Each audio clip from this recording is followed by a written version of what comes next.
I'm with.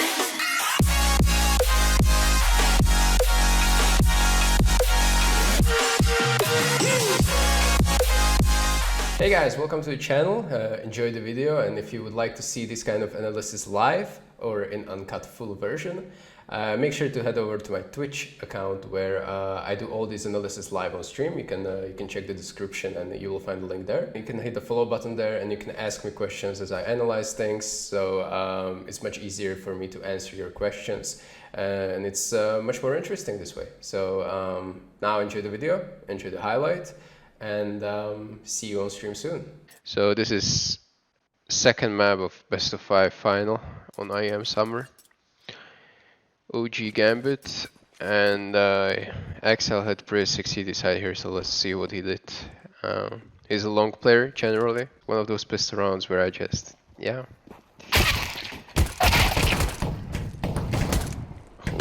That one shot right there. It's a little bit sloppy from OG not to check Goose, but Nico is the first guy who went like turned back, probably checking like CT, I don't know, or maybe behind. The XL wasn't clear yet. Maybe OG thought it's clear since people from OG were jumping up long here, but they didn't manage to spot XL here, so they're gonna use a lot of resources to clear you.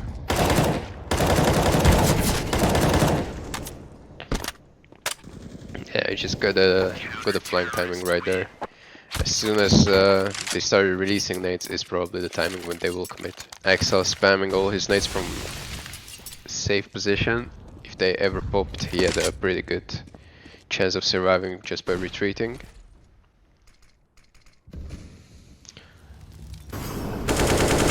Alright, this is the setup. XL's always taking care of the long, in case there's a flank, but Balde died, so he's very safe right now as he's a long player. As soon as a long player dies, you can get a little bit more aggressive towards the other position and help your teammates out. So I don't personally like when CTs are playing anti-ecos from the ramp position, just because if it happens, and it happened right now, that these are landing some deagle shots, you will essentially just give away the weapon for the afterplant, and it's suddenly becoming so much more real for T's to win the afterplant, even in disadvantageous situation. So playing on ramp is kind of fine, as long as you still have a long player alive somewhere in a pit, taking care of long.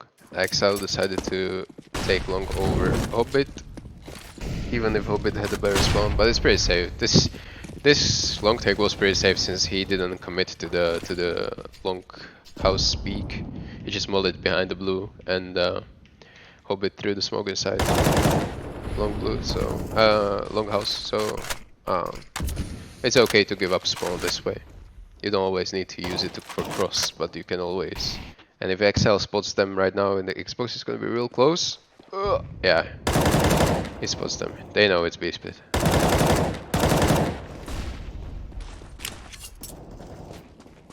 Yeah. Honestly, this round was just XL. They're not pressuring long. That's why it allows XL to play really close to the long house. He gets to hear all the information, so like he gets to hear where the pins are being pulled from for the nades that they're throwing, and he immediately recognizes a fake. So XL took a long by himself just because he knows that Mantu is dead, so probably Op is not peeking long, because Shiro killed him already, and there was no presence by terrorists at all, so it's really improbable that someone went out with an AK without throwing any single flash. So what they did is they took short control fast by cat boosting, and they took control of long as well just by XL throwing a flash there and the molly, and now terrorists have to re-clear long. So in fact they have both short and long with just 2 players starting for A, which is pretty insane. But it's price you pay for not pressuring long every round. And right now OG decided to go for a B hit, so they didn't have any manpower towards A long to even throw those nades. So kind of a fortunate call by Gambit, or unfortunate one from OG. As soon as they hit B, they're being read by the fact that A control is completely clear. But what you can do is on the last round, always try to wait out nades as much as possible. make sure that terrorists are not using it in their advantage, so they're not hiding in the smokes.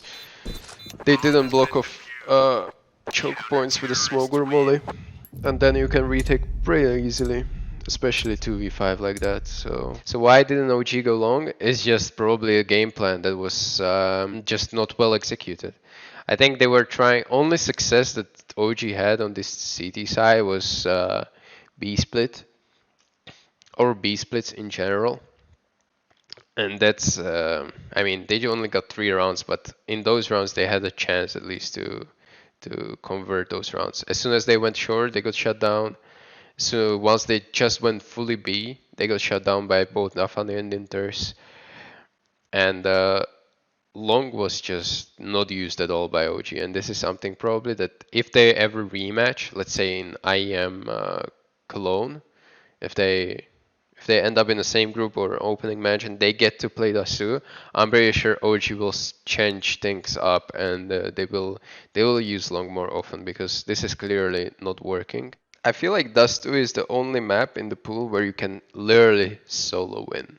Like on CT side, you can just play middle with open scout and you will always, like if you're a good player, you can solo carry that game from that position. Because if they're hitting B, you're in time to manage to get kills. If they're coming mid or they're dueling you, if you're just better oper, you will win the fights. If they even take long, it's okay because they will eventually have to make A cross, and that's the time where you have a potential to get kills. Even if they double smoke the cross, there's ways to get kills there.